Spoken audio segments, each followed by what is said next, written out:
So finally, after 6 long years without new content and 8 years since the first season aired, Saga of Tanya the Evil is finally returning, and the very near future looks promising. The studio just announced a release window, and it's pretty much just around the corner, but before we get into it, hit that like and subscribe button below and let's dive in. So, the reason this series is so popular comes down to the fan base. This series has one of the most dedicated die-hard fan bases in the anime world, especially considering its niche blend of military strategic style and unapologetic villainy.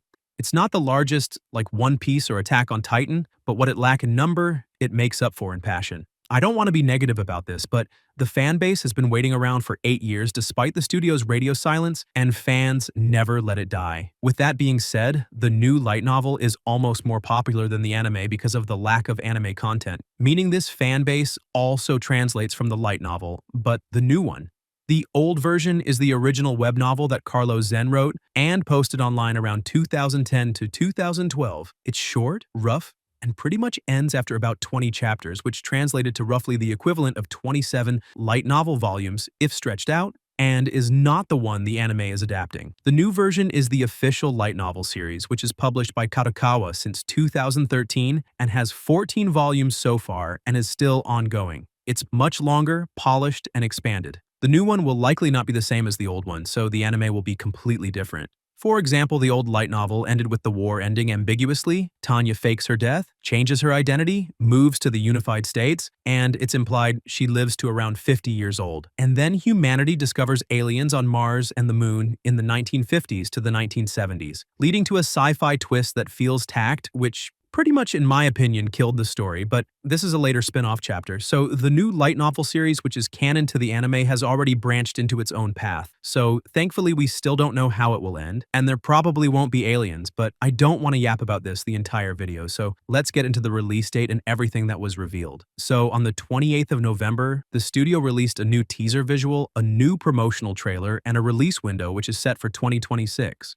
We knew there would be some kind of news because the studio had a countdown on their official channels. So the visual image doesn't showcase anything special or tease anything like events for the new season, but it is a good artwork nonetheless. However, the trailer did give us some hints to the animation and pretty much confirms that the new season will carry on from the movie, which was canon. So everything before this section was events from the movie, so there is only about 5 seconds of unseen footage which showcases Tanya walking away from an angel statue in a church and ends with her pulling the trigger of a gun. So even though this does not tease an arc, it does, however, tease the animation, which will be just as good or even better than Season 2, as the main staff and studio will all be returning. But there are some speculations on a release date, and we can also roughly guess when it will air in 2026.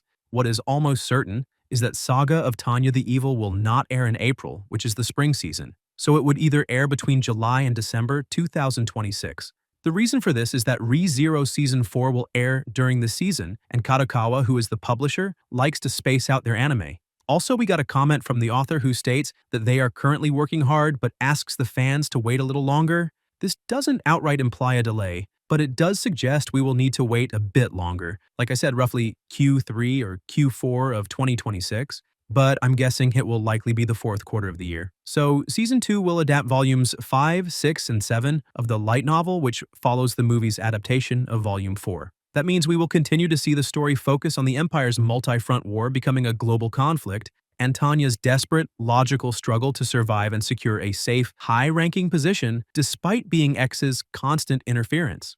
More specifically, Season 2 will explore the consequences of the war being dragged in from all sides and how they will manage multiple fronts, and obviously the development of Mary Sue, who is a powerful allied mage driven by revenge for her father's death and has now emerged as a significant antagonist, likely manipulated by Tanya's nemesis, the mysterious entity being X. So, I don't want to give exact plots away, but this season will be more action and political intrigue than ever before. So if you guys found this info at all insightful, hit that like and subscribe button, and I'll see you in the next one.